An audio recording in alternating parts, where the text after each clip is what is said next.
Hello there, and welcome to my 100% playthrough of Ion Fury on Ultra Viscera difficulty. This is the final area of Zone 2, Zone 2, Area 5, Nukage Nightmare. And here we are, the boss level of Zone 2, Nukage Nightmare. And where we will finally be showcasing the true... Oh. Excuse me, miss. Have you seen an enormous security droid anywhere? I seem to have misplaced it. After I'm done with it, you can claim what's left.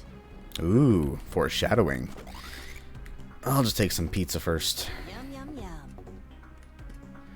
Really wish your health didn't start dipping down slowly when it goes above 100. It's really annoying. Anyway, the level where we will also be showcasing the full, unadulterated power, or untamed power rather, of the Ion Bow.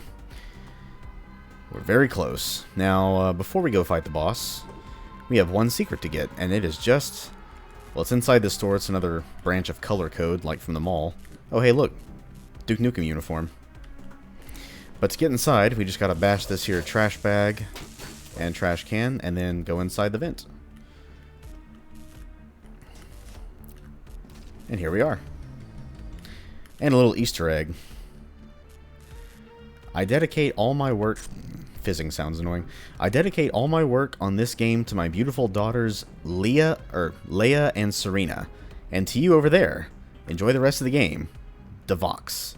P.S.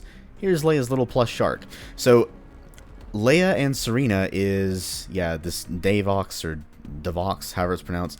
So those are his daughters in real life. And then this shark right here, that is literally a... I guess you can call it a pixelized...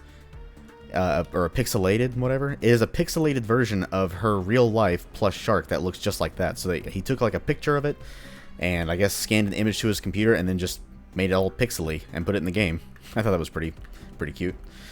Anyway, we have a heavy armor suit in here, which I don't need. You have another portable med kit, so 2 portable med kits and a heavy armor suit, in case you need them. And we are just going to go right into it. It'll say you're now missing 0 secrets in this area, because once you cross this threshold, you cannot go back. DC might be done for, but I'm not. And the boss is hiding just behind that pillar over there. The Warmech. Hello, Mr. Warmech. Ready to die? Yeah. Look at that damage. How about we do it again?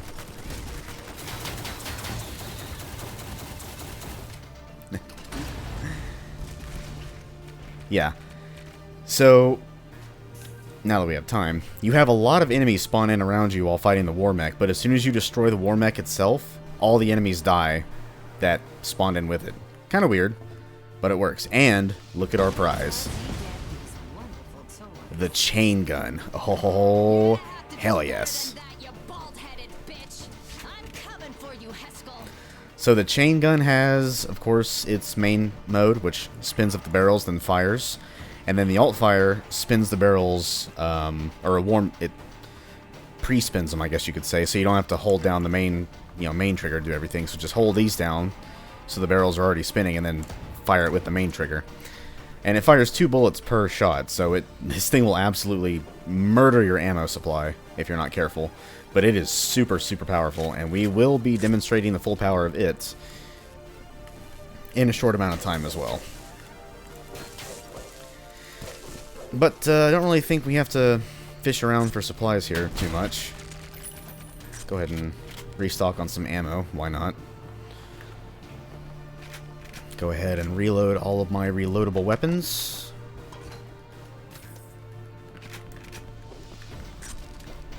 And scrounge around for any remaining supplies. And that'll be it. Yep, short and sweet. The first actual boss we fight in the game, and this boss was actually at the end of the preview campaign as well.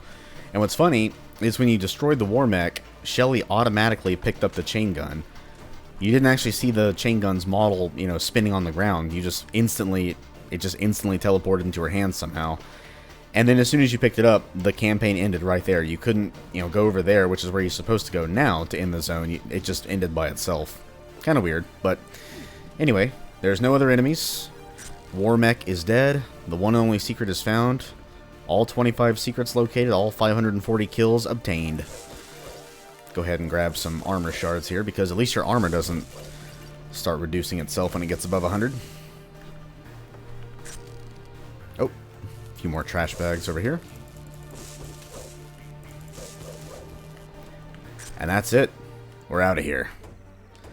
Downtown Disaster Relief. I don't know about you, but I think the downtown disaster has been relieved. Or, there's a better way to say that.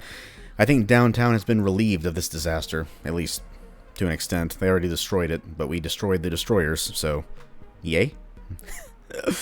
Anyway, yep, we murdered everyone yet again. We got all the secrets and the zone mega secret. An amazing effort. Completion time of just over an hour. It looks like an hour, 28 minutes, 32 seconds. I believe that's correct. I don't think I loaded from a different save this time that would kind of muck up the time, but maybe I did. Who knows?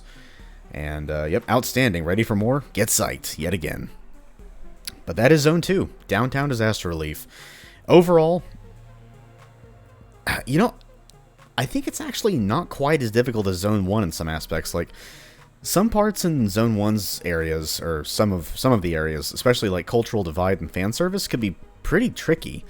But, you know, come Zone 2, I think you're just more prepared for things like that. You're more used to how the enemies behave. You know, you're more used to their movement, their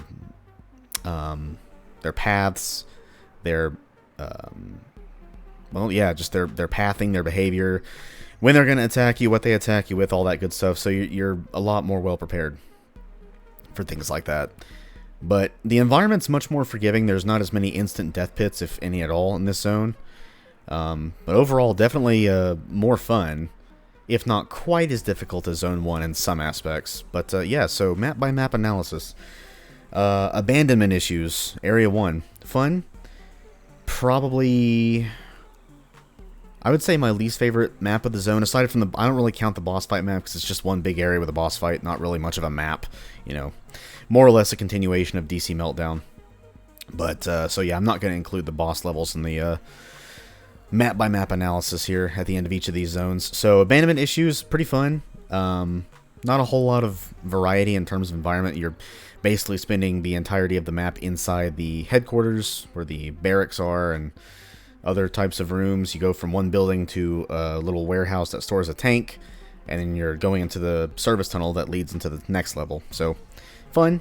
Definitely challenging, because there's a lot of enemies that spawn in when you grab certain key cards, but nothing more to say much about that one, or nothing much more to say about that one.